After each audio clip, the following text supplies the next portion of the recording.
अस्सलाम वालेकुम नाज़रीन, programme news talk with Nasir Gopang में असां सभिनी खे चऊं था भलीकार। ऐं पंहिंजे प्रोग्राम में अॼु असीं ॻाल्हि ॿोल कंदासीं हिकिड़ो जेका सियासी सूरत हाल आहे, ख़ासि तौर ते जंहिंजो मर्कज़ आहे डिघे अरसे खां उहो पंजाब आहे, उन ते पाण ॻाल्हि ॿोल कंदासीं। उते सूरत हाल छा आहे, पर उनखां पहिरियां जेका जनीवा में कॉन्फ्रेंस थी पाकिस्तान जे हवाले सां ऐं पाकिस्तान में ॿोॾ खां पोइ जेको नुक़सानु थियो आहे, माहौलियाती नुक़सानु जेको थियो उन जे हवाले सां जेका कॉन्फ्रेंस रही ऐं हींअर ताईं जेके उनजा नतीजा साम्हूं अचनि पिया काफ़ी साराह जोॻा आहिनि। ऐं मुख़्तलिफ़ वफ़ाक़ी वज़ीर बि अची ॿुधाइनि पिया त उन कॉन्फ्रेंस जा जेके नतीजा आहिनि बहितर पिया अचनि ऐं $अरबें जी इमदाद जो ऐलान थियो आहे। हिकिड़े पासे इहा समूरी सूरत हाल आहे ऐं आलमी लेवल ते पाकिस्तान खे मञता मिले पई, पाकिस्तान जी मौजूदा हुकूमत ते एतमाद जो इज़हार कंदे ऐं जेको नुक़सानु थियो आहे बरसाति ऐं ॿोॾ जे नतीजे में, सो दुनिया पाकिस्तान जी मदद करे पई।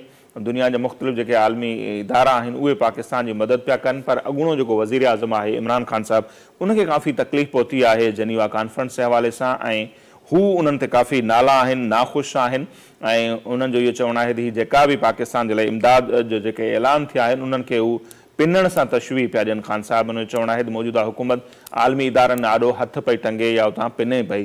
ख़ान साहिब पाण इहो कमु कंदा रहिया आहिनि, न रुॻो मुख़्तलिफ़ इदारनि खां असां उहो लफ़्ज़ बि नथा दोहिरायूं त सभु कुझु घुरंदा रहिया आहिनि मदद, पर 2020 में उन्हनि गॾियल क़ौमनि जे इदारे खे अपील कई हुई। ख़ान साहिब जो ॿिटो मयार इन मां ज़ाहिर थिए थो, हर हिकु बयान जो जेको आहे उहो तज़ादनि सां ई भरियल हूंदो आहे। सो हिकिड़े पासे दुनिया ॻाल्हि चवण जो मतिलबु इहो आहे पाकिस्तान जे एतमाद जो इज़हार पई करे ऐं मुश्किल वक़्त में पाकिस्तान जी माशी सूरत हाल आहे उनखे टेको ॾियण जे लाइ हू मदद जा ऐलान पिया कनि ऐं ख़ान साहिब उन ते तनक़ीद पिया कनि। ख़ान साहिब पाण 2020 में गॾियल क़ौमनि जे आलमी इदारे खे अपील कई हुई त पाकिस्तान जी माशी सूरत हाल ख़राबु आहे, हिते माण्हुनि खे खाइण लाइ कुझु कोन्हे, सो रिलीफ पैकेज जो ऐलान कयो वञे, दुनिया खे अपील कई वञे त पाकिस्तान जी मदद कनि। 2020 में जॾहिं ख़ान साहिब पाण इहो सभु कुझु कंदा रहिया तॾहिं ठीकु हो। अॼु जेकॾहिं मौजूदा हुकूमत करे थी त उनखे ख़ान साहिब उन ते तबरा पिया कनि ऐं उन ते तनक़ीद करे रहिया आहिनि। सो हीअ आहे सूरत हाल। बाक़ी जेकॾहिं असीं ॾिसूं पंजाब जे हवाले सां जेका सूरत हाल आहे, सो जेके बि तज़िया तबसरा हींअर ताईं थियनि पिया उन्हनि में इहो ई मौक़िफ़ अख़्तियार कयो पियो वञे ऐं जेका सूरत हाल आहे बि सही चिटी आहे साम्हूं अचे पई त परवेज़ इलाही साहब जी जेका हुकूमत आहे प्रैक्टिकली जेका आहे उहा ख़तमु थी चुकी आहे ऐं बाक़ी जेको आहे हुनजो ऐलान थियणु बाक़ी आहे। ऐं अॼु जो ॾींहुं आख़िरी आहे। सुभाणे लाहौर हाई कोर्ट में जेका समूरी सूरत हाल आहे, गवर्नर जेको एतमाद जो वोट वठण लाइ चयो परवेज़ इलाही साहब खे, उनखां पोइ जेका सूरत हाल पैदा थी ऐं लाहौर हाई कोर्ट वक़्ती तौर ते जेको रिलीफ फराहम कयो परवेज़ इलाही साहब खे, उन केस जी हेयरिंग सुभाणे थियणी आहे।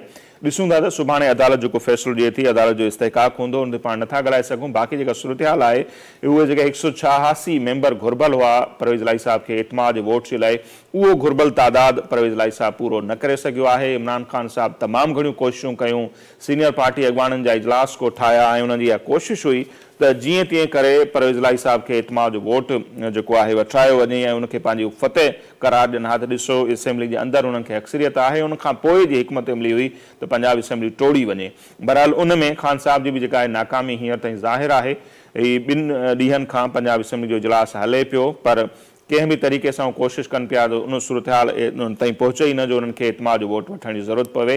ऐं अॼु त इहा सूरत हाल पैदा थी जो राणा सनाउल्ला जेके सॼे मुल्क जा वफ़ाक़ी घरू वज़ीर आहिनि, उन्हनि जॾहिं पंजाब असेंबली में दाख़िल थियण जी कोशिशि कई त उन्हनि खे रोकियो वियो ऐं कुझु ई देरि खां पोइ तोड़े जो उन्हनि खे छॾियो। पर सूरत हाल जेका आहे काफ़ी गंभीर थी वई। अता तारण ऐं ॿिया जेके नवाज़ लीग जा अॻवान हुआ उन्हनि खे रोकण जी कोशिशि कई वई ऐं नवाज़ लीग बि हाणे जेका आहे उहा जारहाणी पॉलिसी अख़्तियार कंदे असांखे नज़र अची रही आहे। उन्हनि जी फुल हिकमत अमली आहे जेका 10-15 ॾींहं अॻु या महीनो पहिरियां त इंट्रस्टेड न पे नज़र आया पंजाब में हुकूमत वठण जे हवाले सां। हाणे उन्हनि जी पॉलिसी जेका नज़र अचे पई त हू पंजाब में हुकूमत वठणु चाहिनि था, न रुॻो हुकूमत वठणु चाहिनि था, पर इक़्तिदार में अचण खां पोइ परवेज़ इलाही साहब हुजनि, इमरान ख़ान साहब हुजनि या PTI जा ॿिया जेके अॻवान उन्हनि सां का बि रिआयत न करण जो जेको आहे ज़रिए जो चवणु आहे फ़ैसिलो थी चुको आहे। ऐं जीअं ई उते नवाज़ लीग जी हुकूमत ईंदी इन्हनि सभिनी जे लाइ मुश्किल वक़्तु जेको आहे उहो शुरू थी वेंदो, जंहिंजो ख़ान साहब खे बि अंदाज़ो आहे, परवेज़ इलाही साहब खे बि अंदाज़ो आहे। ऐं उहो ई सबबु आहे जो मोनिस इलाही साहब जेके आहिनि उहे मुल्क मां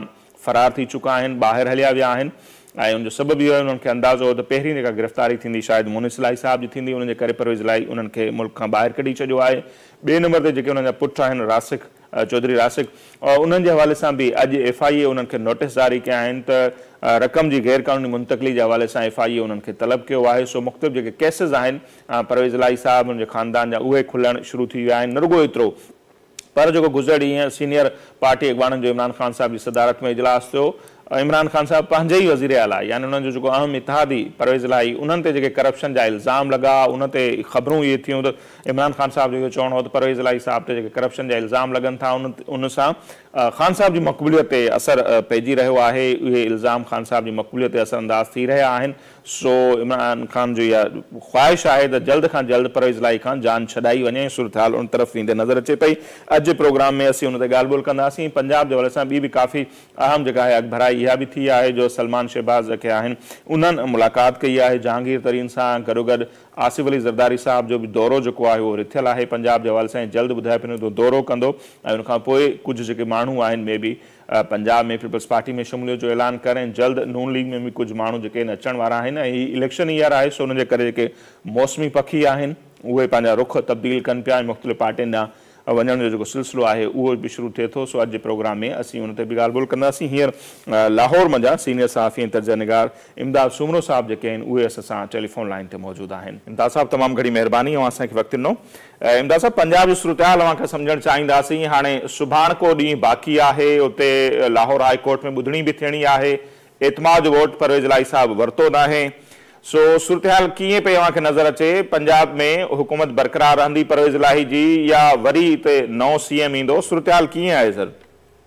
न नसीब जेका सूरत हाल नज़र अचे पई उहा जेको परवेज़ इलाही साहब जी हुकूमत आहे उहा प्रैक्टिकली ख़तम थी चुकी आहे। उहा ज़ाहिर आहे एतमाद जे वोट लाइ अदालत रोके नथी सघे।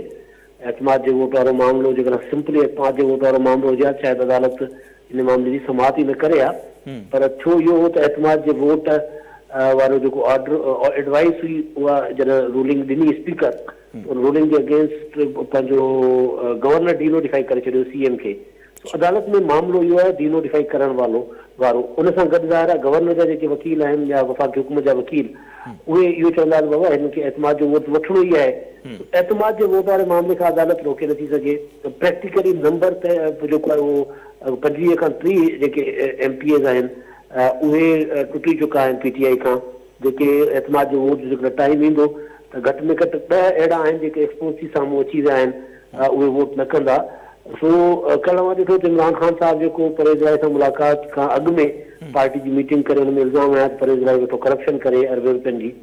सो परवेज़ इलाही साहब जी हुकूमत न रुगो ख़तम थी आहे बल्कि इमरान ख़ान साहब जी सपोर्ट भी पॉलिटिकल सपोर्ट वोट वाइज़ ज़ाहिर आहे इमरान ख़ान जी कोशिशि आहे त एतमाद जो वोट लाइ जेकॾहिं वोट थी थो वञे त पोइ वरी असेंबली टोड़ाइजे परवेज़ इलाही खां त उहा बि ज़ाहिर आहे असेंबली न टोड़ाए सघंदो इमरान ख़ान।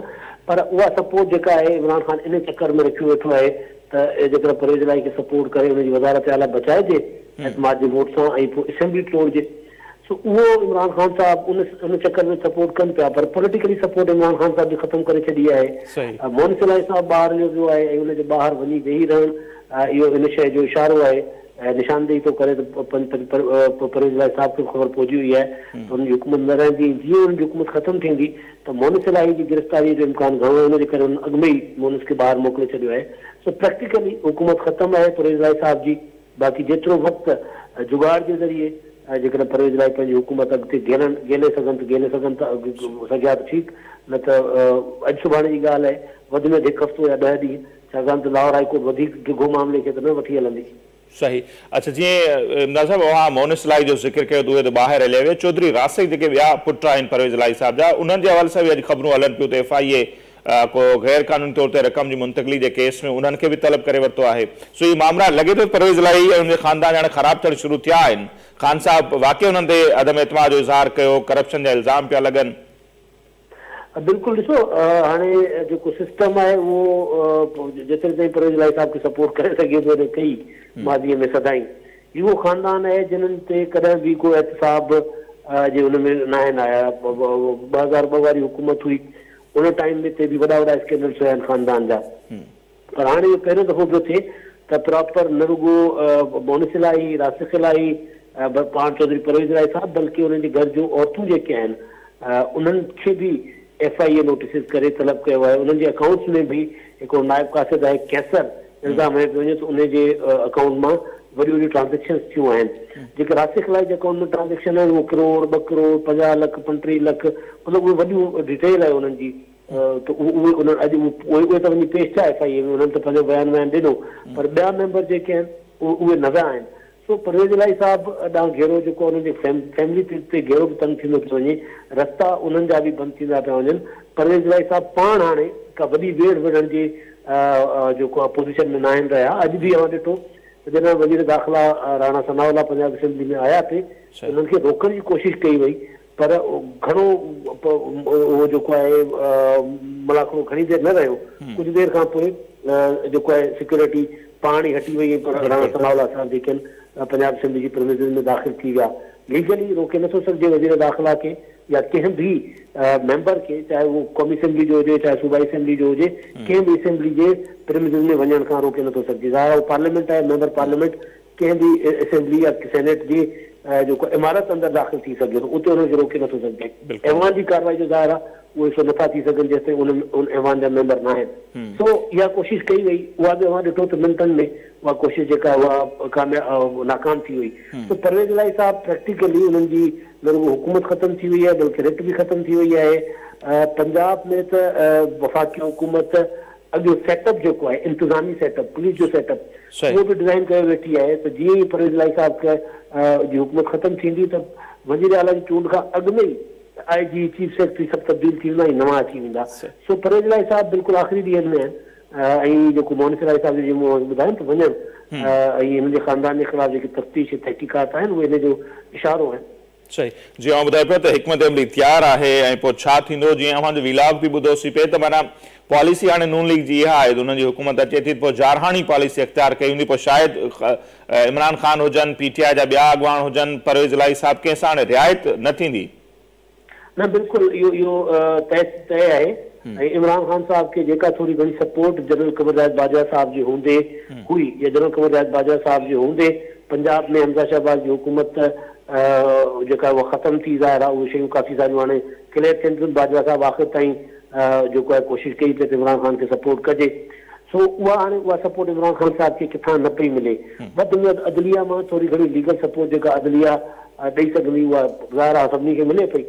उहा बि हाणे इमरान ख़ान साहब खे मूंखे नथो लॻे त हुननि जी कमी ईंदी, छाकाणि त इमरान ख़ान साहब ॾिसो FIA तलब करे पई, इमरान ख़ान साहब न पिया वञनि, इलेक्शन कमीशन तलब करे इमरान ख़ान साहब न पिया वञनि, कंहिं बि जेको कोर्ट ऑफ जस्टिस जेका आहे कंहिं बि इदारे में चाहे इन्वेस्टिगेशन इदारे उन्हनि ताउन न पिया कनि।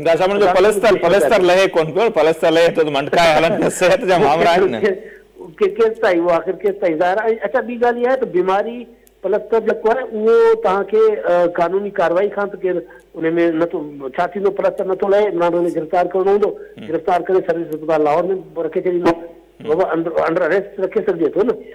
ख़ान साहब ज़ाहिर आहे उहो हाणे मौजूदु जेके ख़ान साहब खे हुयूं उहे उन्हनि खे मूंखे नथो लॻे त उन्हनि खे मिलंदियूं। सही। अच्छा ॿियो अॼु जीअं राणा सनाउल्लाह साहब जो अव्हां ज़िक्र कयो, उन्हनि खे रोकियो वियो, उनखां पोइ जेको अॼु बयानु हले पियो उन्हनि चयो त गवर्नर राज जहिड़ियूं हालतूं पंजाब में पैदा थी वेंदियूं, इहो उन्हनि कावड़ में बयानु जेको अॼु रोकियो वियो या वाकई उन ते बि को गौर फ़िक्र थिए पियो? न मुंहिंजो न आहे ख़्यालु उन ते का ज़ाहिर राणा सनाउल्लाह साहब हिकिड़ो इंडिकेशन ॾिनी आहे या हिकिड़ो रिएक्शन ॾिनो आहे त भई वज़ीर दाख़िला खे कीअं रोके सघिजे थो सूबे जे कंहिं बि हिसे में वञण खां। उहो उन ते वफ़ाक़ी हुकूमत खे जेको सूबो या सूबाई इंतज़ामिया रोकींदी पंहिंजो उनजो कमु करण खां या उनजे मतिलबु जेका चुरप आहे उन खां रोकींदी, मुदाख़लत न पियो करे राणा सनाउल्लाह। त जेकॾहिं राणा सनाउल्लाह किथे वञे थो का तकरीब करे असेंबली में थो वञे या केॾांहुं वञे थो उनखे जेकॾहिं रोकियो वेंदो त पोइ राणा साहब चयो त इहो जवाज़ आहे गवर्नर राज लॻाइण जो, इम्कान आहे त गवर्नर राज जो इम्कान पैदा थिए थो इन सां। सो गवर्नर राज जो किथे बि को न आहे ऑप्शन ज़ेरे गौर न आहे, छाकाणि त गवर्नर राज लॻाइण खां वधीक सवलो जेको आहे उहो परवेज़ इलाही खे घर मोकिलणु आहे।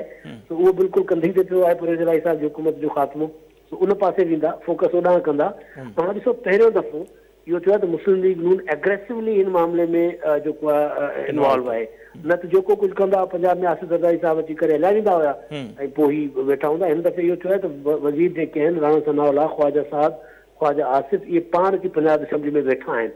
सो मुस्लिम लीग नून वटि बाक़ी जेके 5-7 महीना आहिनि पंजाब में उहे चवंदा त 5-7 महीना असां वठी पंजाब खे पंहिंजो वापसि कयूं, न त ॿी सूरत में कल्ह चयो ख्वाजा साहब जेकॾहिं असां एग्रेसिव पॉलिटिक्स 5-7 महीना न कई त असां पंजाब हलियो वेंदो, असां पोइ वरी वापसि न अची सघंदासीं। नून लीग एग्रेसिवली न रुगो सियासत कंदी बल्कि इमरान ख़ान साहब या जेके मुखालिफ़ आहिनि उन्हनि खे जेको आहे गिरफ़्तार करण जी कोशिश भी कंदी त जीअं उन्हनि जे वोटर्स खे इहो पैगाम मिलण में असां प्लान वरितो आहे। ज़ाहिर आहे जेतिरे ते वोटर्स खे पैगाम न मिलंदो पंजाब में वोटर मुतहरिक न थींदो या उन्हनि जो कारकुन मुतहरिक न थींदो। सो कारकुन पंजाब में ज़ाहिर हिकिड़ो सुल्तान राय स्टाइल जेको आहे उहो हलंदो आहे, उहो खपे पंजाब में मुस्लिम लीग नून खे। सो उन पासे मुस्लिम लीग नून खे वञे पई ऐं वञिणो पवंदो। सही। ऐं कुझु अर्सो अॻिते वाक़ई हू शायदि इंट्रस्टेड बि न हुआ हुकूमत वठण लाइ, हाणे उन्हनि जी दिलचस्पी ज़ाहिर थिए पई। अच्छा, ॿिए पासे जेकॾहिं ॾिसूं इमदाद साहिब, अव्हां खां इहो बि सम्झणु चाहींदासीं, सलेमान शहबाज़ साहिब जेको सलमान शहबाज़ उन्हनि जी जहांगीर तरीन सां मुलाक़ात थी थिए, आसिफ अली ज़रदारी साहिब लाइ बि ख़बरूं हलनि पियूं त उहे बि जल्द लाहौर पहुचनि पिया, त कुझु शमूलियतूं बि थींदियूं नवाज़ लीग में, पीपल्स पार्टी में। जीअं चौधरी सरवर जे लाइ बि ख़बरूं हलियूं, उन्हनि चयो त पार्टी कोन पिया ठाहियूं, बाक़ी पीपल्स पार्टी ऐं ॿियनि सां असां राब्ते में आहियूं। त के अॻवान जीअं बलोचिस्तान में पीपल्स पार्टी में वञनि पिया, पंजाब मां बि कुझु माण्हू जेके आहिनि पीपल्स पार्टी में या नवाज़ लीग में शामिल थी सघंदा कुझु ॾींहंनि में। ॾिसो, मुस्लिम लीग नून त उन्हनि जो हाउसफुल आहे मुकमल। अॼु जेका मुलाक़ात तरीन साहब जी थी आहे उहा हिकिड़ी पंहिंजो उन में ज़ाहिर आहे पंजाब जा मामला डिस्कस थिया आहिनि, सलमान जा ई तरीन साहब जा वज़ीर आज़म जो पैगाम खणी वियो हुयो। उन खां सवाइ ॿई FIA जा मुलज़िम बि आहिनि न। सही। ॿिन्ही ते साॻियो ई जेको इमरान ख़ान जे दौर में तव्हांखे यादि हूंदो शुगर स्कैंडल ऐं उन मामलनि में ॿिन्ही खे कोशिशि कई हुई रगड़ण जी। हिकिड़ो उहो हुनजो ॾुख असांजो आहे। ऐं ॿियो पंजाब जी सूरत हाल जेको तव्हां पीपल्स पार्टी में शमूलियत वारी ॻाल्हि कई आहे, उहो अञा उनजी स्टेज जेको न आहे आई। जहांगीर तरीन साहब उन वक़्त ताईं को वॾो पॉलिटिकल फ़ैसिलो न कंदा जंहिं वक़्त ताईं उन्हनि जी पंहिंजी एहलियत बहाल नथी थिए। तरीन साहब हाणे मुंहिंजो न आहे ख़्यालु त ॿिए कंहिं लाइ पॉलिटिक्स कंदा, उहो पंहिंजे लाइ सियासत कंदा। तो जेसि ताईं उन्हनि जी एहलियत बहाल थींदी उन वक़्त ताईं ख़ामोशी सां वेठा हूंदा, सपोर्ट कंदा, पोयां वेही सपोर्ट कंदा। नई हुकूमत जेका पंजाब में ठहंदी उनखे पोयां वेही सपोर्ट कंदा। ईअं अलीम ख़ान ज़ाहिर आहे अलीम ख़ान खे त इमरान ख़ान साहब वॾी कोशिशि कई त पंजाब में गिरफ़्तार करायो वञे। परवेज़ इलाही जी हुकूमत अचण खां पोइ छापा वापा हुनजे घर ते लॻा हुया। सो ईअं ई इहे ॿई जेके वॾा कैरेक्टर आहिनि पंजाब जी सियासत जा।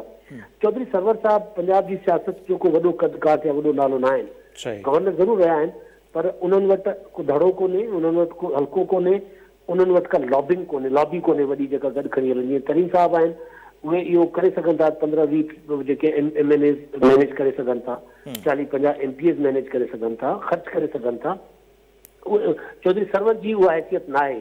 त चौधरी सरवर जी कोशिशि इहा हुई कंहिं ज़माने में त पीपल्स पार्टी उन्हनि खे पंजाब जो सॼो जेको आहे उहो ज़िम्मेदारी ॾेई छॾे ऐं पोइ उहो पीपल्स पार्टी में शामिल थियनि त पीपल्स पार्टी हुनजो इनकार करे छॾियो हो। सो चौधरी सरवर साहब पंहिंजे पॉलिटिकल सर्वाइवर लाइ हेॾां होॾां ॾिसनि पिया। चौधरी साहब जो खे का पार्टी नून लीग हुजे या पीपल्स पार्टी ॿई इंट्रस्टेड न आहिनि चौधरी साहब में। जीअं की हिकिड़े MNA या MPA या के वॾे कदावर लीडर लाइ इंट्रस्टेड हूंदा आहिनि। चौधरी साहब पाण कोशिशि कनि था किथे एडजस्ट थियनि। सही। अच्छा इमरान साहब, आख़िर में हाणे सुभाणे को ॾिसूं था हिकिड़ो लाहौर हाई कोर्ट में छा थो थिए ऐं बलीगुर रहमान साहब त चयो आहे त अदालती हुकुम ते हले पई, अदालत हुननि सां इंसाफ़ कंदी परवेज़ इलाही जी हुकूमत। सो CM केरु हूंदो जेकर परवेज़ इलाही नथो थिए त नवाज़ लीग मंझां वरी साॻियो हमज़ा शहबाज़ ई हूंदो या को नए वज़ीर आला ते बि नवाज़ लीग को सोचे पई? हमज़ा शहबाज़ ई वज़ीर आला आहे। इहो तय थी वियो आहे। हमज़ा शहबाज़ जा पंहिंजे ताया सां चाचा सां मिलण लंदन में। नवाज़ शरीफ़ साहब बि सभिनी खां वॾी रुकावट आहे, उन्हनि खे राज़ी कयो आहे। ऐं हिकमत अमली जेका आहे उहा इहा आहे त हमज़ा शहबाज़ CM हूंदा। इंतज़ामी मामला जेके हमज़ा शहबाज़ ॾिसंदा, पॉलिटिकल मामला पॉलिटिकल डिसीजन जेके हूंदा, यानी जेके एग्रेसिव डिसीजन हूंदा हुकूमत जा, उहे वफ़ाक़ी हुकूमत ख़ासि तौर ते राणा सनावला उहे मैनेज कंदा। छाकाणि वफ़ाक़ी हुकूमत में त को एॾो वज़ीर दाख़िला जेको ख़ासि कमु हूंदो कोन्हे। वफ़ाक़ी वज़ीर जेके तक़रीबन जेके अमन अमान जी सूरत हाल ज़ाहिर सूबनि वटि आहे, राणा सनावला साहब वटि जेको टाइम हूंदो उहो वधि में वधि टाइम जेको ॾींदा पंजाब खे। पंजाब जी जेको लॉ एंड ऑर्डर जी सिचुएशन, पंजाब में जेका ई पंहिंजो सियासी माण्हुनि लाइ फ़ैसिला करणु, पंजाब में इंतज़ामी तब्दीलियूं, राणा सनावला पाण वेही उतां खां ॾिसंदा। इहो हिकिड़ो फार्मूलो जेका मुंहिंजी इंफॉर्मेशन आहे उहो तय थियो आहे। ऐं उनजे करे इहो आउं चवां पियो त एग्रेसिवली मुस्लिम लीग नून जेका आहे उहा जेका हुकूमत जेकॾहिं ठाहे वञे थी, हमज़ा शहबाज़ CM हूंदा त हमज़ा शहबाज़ त हूंदा कुर्सी ते वेठा, इंतज़ामी मामला ॾिसंदा। बाक़ी मामला पॉलिटिकल जेके मुस्लिम लीग नून जा जेके एग्रेसिव लीडर आहिनि पंजाब जा उहे हलाईंदा। सही सही। वॾी महिरबानी अवांजी इमदाद सुमरो साहब, अवां असांखे वक़्तु ॾिनो।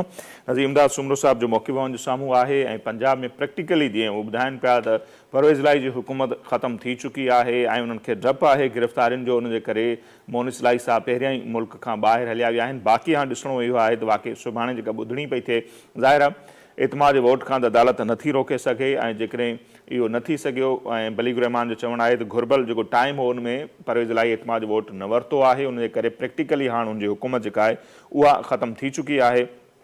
गवर्नर जी ॿिया राय आहे, न त हिकु भेरो ॿीहर बि जेको आहे गवर्नर उन्हनि खे एतमाद वोट लाइ चई सघनि था। ॿिए पासे इमरान ख़ान जेके आहिनि उहे पाण जेके आहिनि करप्शन जा इल्ज़ाम जेके लॻा आहिनि परवेज़ इलाही ते उनखां बेज़ारी जो इज़हार कयो गुज़िरियल ॾींहुं ऐं उन्हनि अॻवाननि खे इहे हिदायतूं ॾिनियूं आहिनि त परवेज़ इलाही साहिब खे पाबंद कयो वञे त उहे एतमाद जो वोट वठे, उनखां पोइ असेंबली टोड़े छॾे ऐं एतमाद जे वोट लाइ उन्हनि खे ज़ाहिर घुर्बल मेंबर आहिनि कोन, सो उनजे करे परवेज़ इलाही जी हुकूमत हाणे घणो वक़्तु हलंदे नज़र कान पई अचे।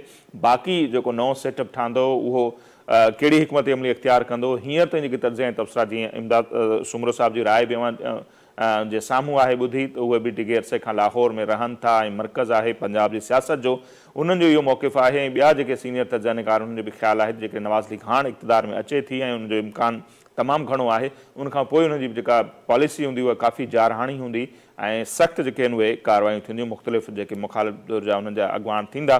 सो ॾिसणो आहे त ईंदड़ ॾींहंनि में छा पियो थिए, उन ते पाण वधीक बि ॻाल्हि ॿोल कंदासीं, पर हींअर वक़्तु थिए पियो मुख़्तसर ब्रेक जो। ब्रेक वठंदासीं ऐं वापसि ईंदासीं। उनखां पोइ पाकिस्तान जेका सियासी सूरत हाल आहे ख़ासि तौर ते जंहिंजो मर्कज़ हींअर लाहौर आहे, पंजाब आहे, उन ते पाण ॻाल्हि ॿोल कंदासीं, पर मुख़्तसर ब्रेक खां पोइ।